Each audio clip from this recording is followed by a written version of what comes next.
everybody. It's the 29th of September. We are Signal Centre Talking Ball. I'm Joe Neighbour, joined by Steve O'Hare. Morning, Steve. Good morning, mate. All right. Yeah, just setting out with the feng shui of it, just to make sure we're the right side. Yeah. It didn't feel right, did it? No. Everything okay with you today? Yes, everything's good. Yeah, there's sort of just looking at the markets briefly. I'm going to do a video on oil just after this show, and dive a bit further into that. That'll be available on YouTube a little later. Yeah, but a little bit of a bounce in indices, did I see? Yeah, pretty wild day yesterday, all in all.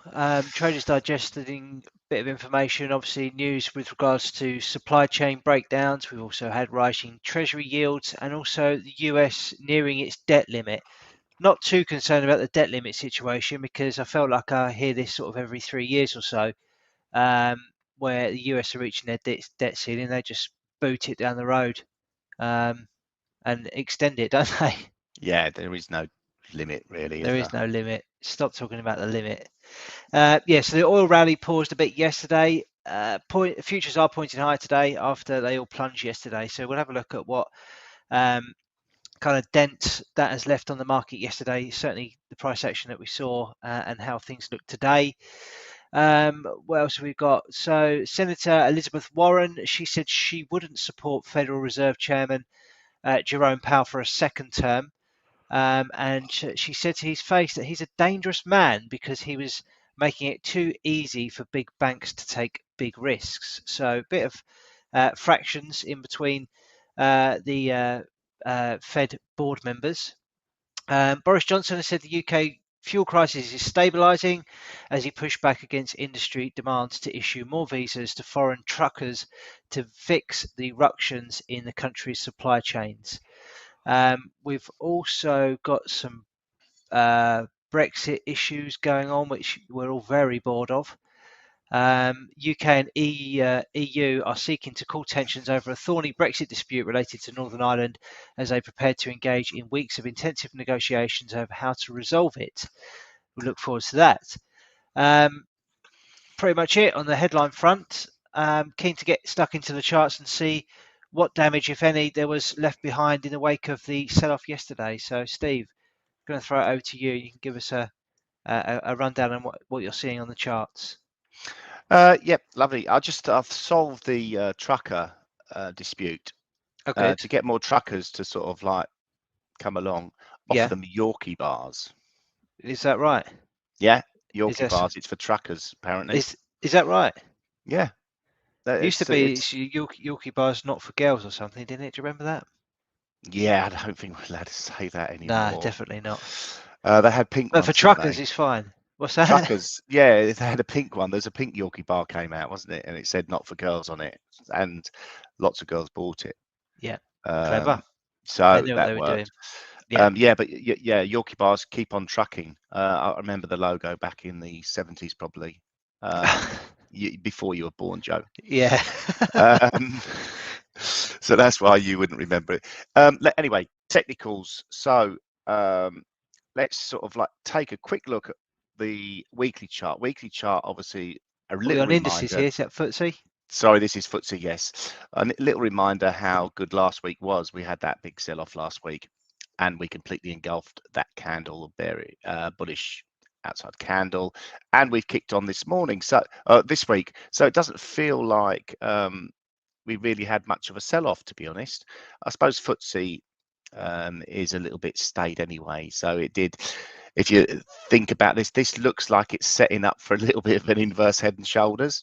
And I said yesterday that it always feels like we get to a point in the week where the selling stops and it just, everyone's panic buying, a little bit like our headless drivers that are driving around looking for £5 worth of fuel.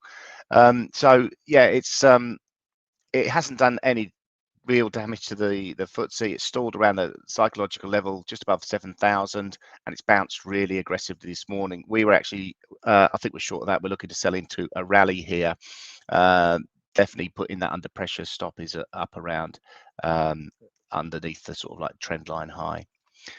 Yeah, a bit more of an aggressive sell-off in the DAX in comparison, but we did stall at a previous swing low, 15,230, and again bounced really nicely from there, 15,400. I was fuming the other morning when I really sort of like after I was stopped out of my DAX, we saw this nice spike higher, and I was looking to get in around about this 15,700 level. And I just didn't. It's just around the time of the show, and I sort of thought, no, I'll have a look later. And then we saw this really nice sell-off, and I was really angry when it was down here at 15,200, thinking I've missed out on 500 points. Although I probably would have got out earlier anyway. But here we are, 200 points higher again. So maybe I wouldn't have got out. I would have just sort of like put the stop in at 15,700, and it's going to take it. But anyway, it feels like it's bouncing really nicely this morning, and I think we're going to get a little bit more follow through to the upside. CAC, that stalled at 64.89, and it's bounced from there. We're about 80 points higher than that. On the Dow side of things, these are all 4-hour charts. We broke below the support, 35,587. We were looking to buy dips yesterday. I think we got taken out on all the US indices, so it wasn't a very good day for us on the intraday basis. We're back up to above those levels that we were buying, but we obviously had this flush out which stopped us out.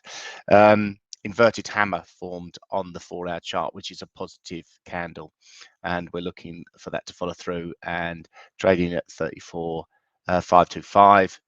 Expect that to continue higher as well. Nasdaq's had a little bit of a bounce, but we seem to have sort of like made a lower low, which is negative. But again, this inverted hammer has put an end to proceedings, and we're looking to bounce higher from here. S&P again, similar sort of formation, inverted hammer, and moving higher from here. Really needs to recapture ground above 44.20, 4400. It seems to be the pivot level that we seem to keep bumping into. Decent candles as well on the Aussie 200, inverted hammer, and then we sort of got this bullish candle, this bullish hammer candle, which saw price action spike a bit lower between 2 and 6 o'clock this morning UK time. China 50 looking quite nice as well. Let's take a little look at that and remind ourselves of where that is. Doesn't really seem to have I have to redraw all my lines in here, but yeah, for me this 14,500 level is the line in the sand. And we are forming lower highs, so really need to recapture ground above 15,700 for the China to sort of relax a little. But I think there's still bearish elements with the Evergrande and issues that are going on there, and that will eventually filter through. I do believe that that is moving lower. On the daily chart, Hang Seng has bounced nicely since the 21st, so just over a week ago. And really, if we're looking at the resistance levels, 24,800, we can see that it was reaction low here, and reaction from the high here. So that feels like a bit of a pivot level between 24,800 and 25,000. 25,000, nice round psychological number. Nikkei performing a little bit better, although it did make a lower low as well. Lower low. This is forming a bullish hammer on the daily chart, so that's a positive candle, ready for the sort of like the rally into the week. And Evergrande has perked up a bit, so definitely sort of heading the right direction as far as indices are concerned. Let's move on to cryptos. Have a quick look at cryptos. I was bearish of this yesterday. Looks a little bit toppy to me, bit of a head and shoulders type formation forming. 35,000, sorry, 35,000. We did nearly get below 40,000. This 39,600 is the initial support. We're engulfing yesterday's price action that was negative. At the moment we're engulfing it, so a little bit performing a little bit better on the back of the indices, I expect. Obviously we've got China with the full ban, hasn't really impacted too badly on Bitcoin, but we, the regulatory side of things is still a concern for this asset class. Cardano has held around about 212, got down to $2. So really 187 to $2 looks like the supportive area for Cardano. Commodities, a little look at gold. As you all know, all my charts seem to have sort of disappeared. All my mine too. I'm just sitting here redrawing a load of them. It's not a bad thing to do. No. Gives you a little bit of a fresh look at things. So on the daily chart, let's take a look at gold. This looks nice if you're a head and shoulders freak. Obviously, we've got this as a key level on the resistance side, $1,834 in gold.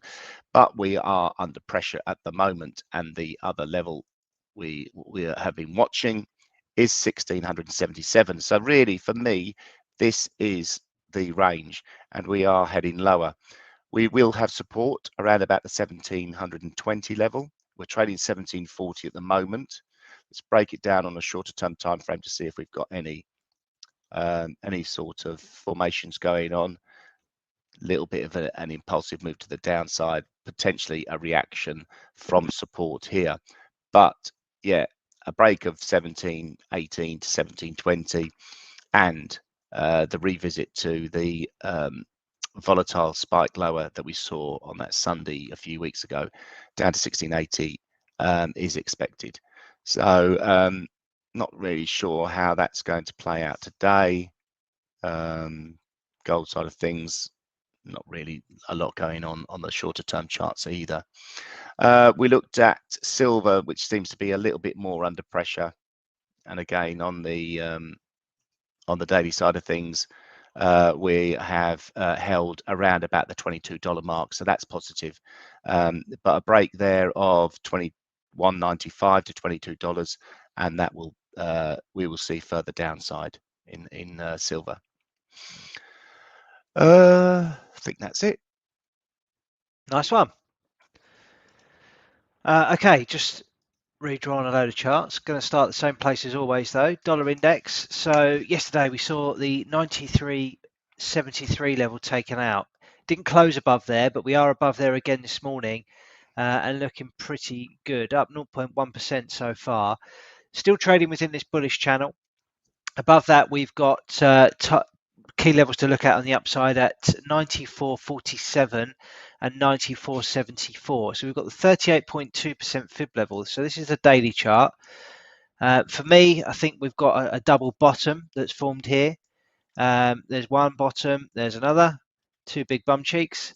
That doesn't look great, does it? So yeah, I think therefore higher prices will be seen. And if we're going to do a sort of measured move of where price could potentially go to on the upside, judging by that double bottom pattern, then I'd be looking for prices to get somewhere around here, 97.68, which is a 61.8% of this entire move here, from March last year down to these lows that we posted in January early this year. So a nice little roadmap really, I think, of potential upside on the dollar index. The next big test though is, as I say, between this 94.47 level to 94.74 level, and if we get above that, then I think it's should be pretty straightforward up to that 61.8% level at 67.68. So looking pretty good for dollar index at the moment.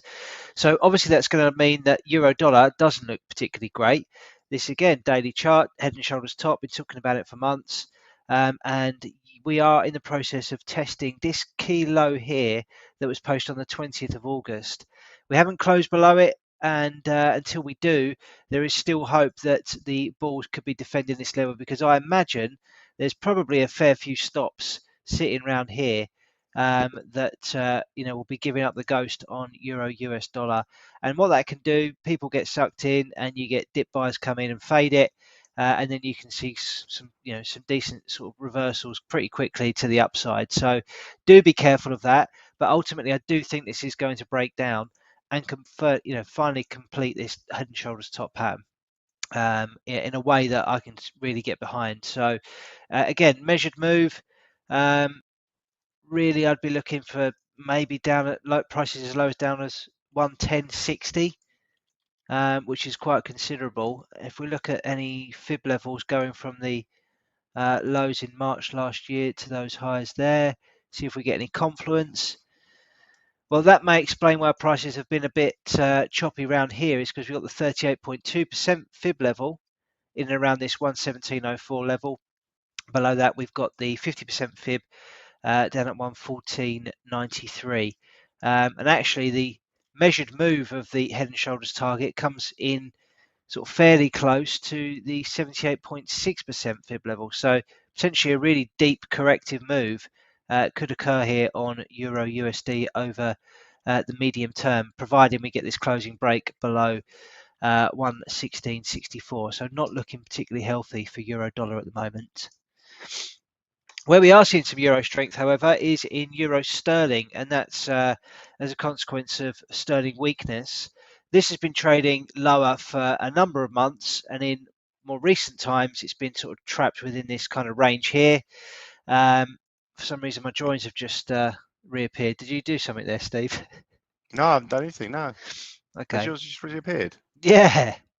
So I'd redrawn these on, and basically they just mirrored what I had on before. But interestingly, big move yesterday. So the day before, so yesterday we were talking about this engulfing candle, but that pales into insignificance given what we've seen yesterday. Really strong move to the upside, although it hasn't been able to break this short-term downtrend, and prices have stalled there at the moment. So we need to see whether or not the bulls do fancy it, and if they can break out of this pattern to confirm what I think will be an ending wedge pattern.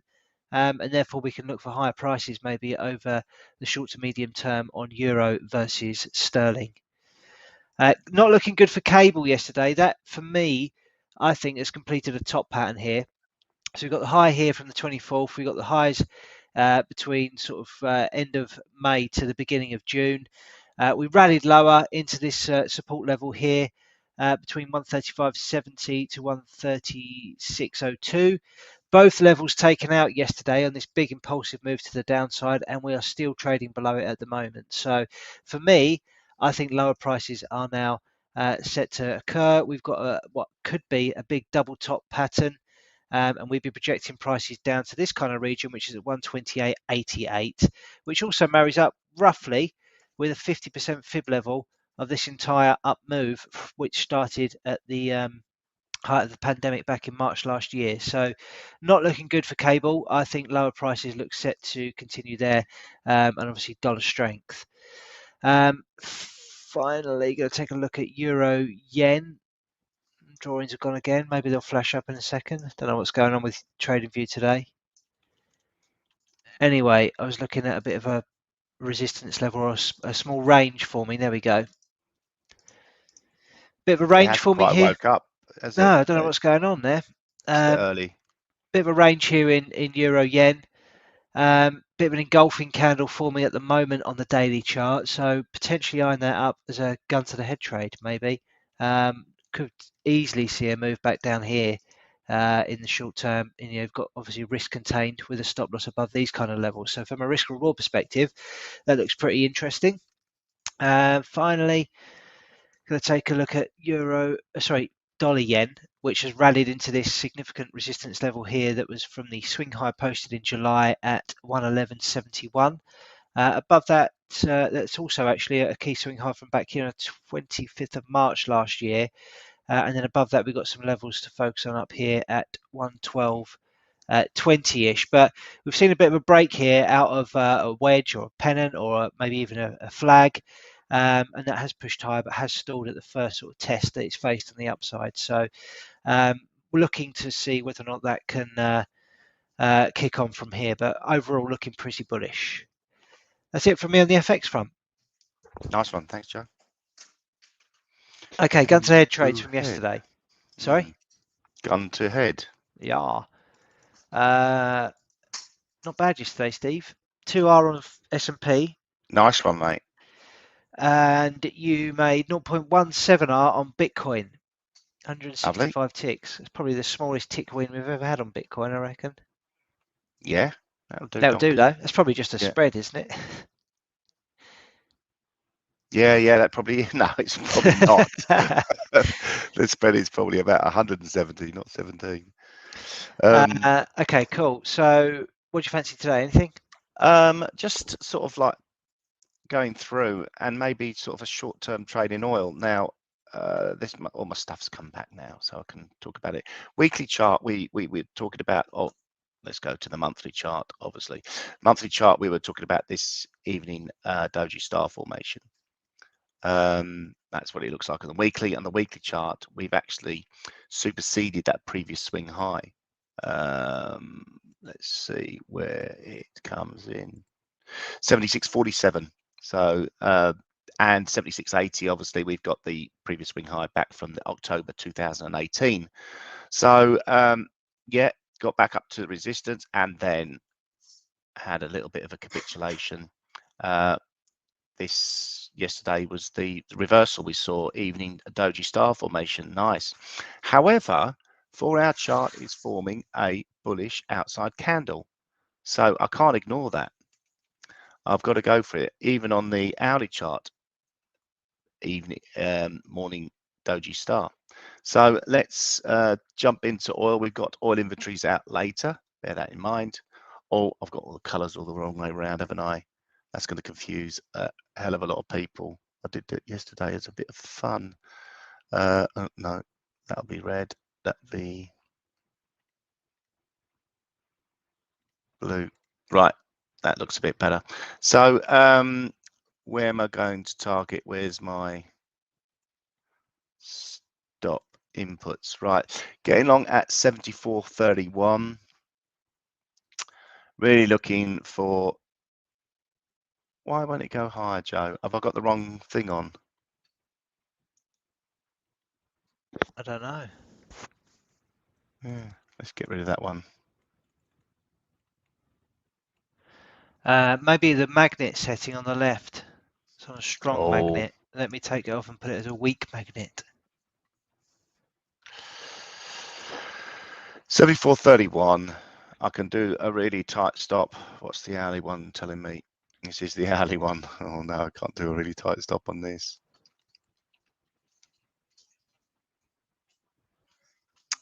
Let's have we like a 50-point stop. How about that? 4-to-1 risk reward. The stop should be really a bit lower, should be below this swing low at 73.46, but I'm going for a little bit of punchy R and really looking for the all inventories to be a shocker, and we can see oil jump up. So yeah, that's where I am. 4-to-1, buying at 74.31, stop at 73.81, 50-point stop and a 200-point target. Lovely. How about you? What do you fancy? I fancy Euro Yen. Bill and because Ben? That's not. It's Bill and dollar yen, Ben. isn't it? It's dollar yen. Yeah, that still rhymes. This is the daily chart. So broken out of this bullish channel, seen a period of consolidation. We're trading in a range on the daily chart, potentially posting a bit of an engulfing candle today. Although it's very early in session, but from a risk reward perspective, I like the fact that it could go back down here and you could have stop losses just above here. So looking at the hourly chart, just for a bit of finesse on the entry, looking at 129.84, stop loss just above this swing high. I mean, there are some more highs over here that would potentially be better to have a stop above, but in order to make the risk reward attractive, I'm going to put at 130.50 and target a move back down to these swing lows at 127.95. So looking for 2.8 R. Nice one. Yes, let's hope so. Okay, so news-wise today, Steve, you've already mentioned the EIA crude inventory numbers, which are due out today at 3:30. Stockpiles fell by 3.5 million barrels in the previous week. We've also got, before that, at 3 p.m., the US pending home sales figure. Sales fell 8.5% in July, so keeping an eye on that number for a clue as to whether or not that is improving in the US. So what else have we got? That's pretty much it. Got a couple of speakers today: Lagarde, Bailey, Kuroda, and Powell are all at a virtual panel discussion being held by the ECB. So there could be some commentary coming out of that as well. Coolio. Lovely. All right. Well, have a good day, everyone. We will be back tomorrow. Yeah, lovely. Excellent. Bye-bye.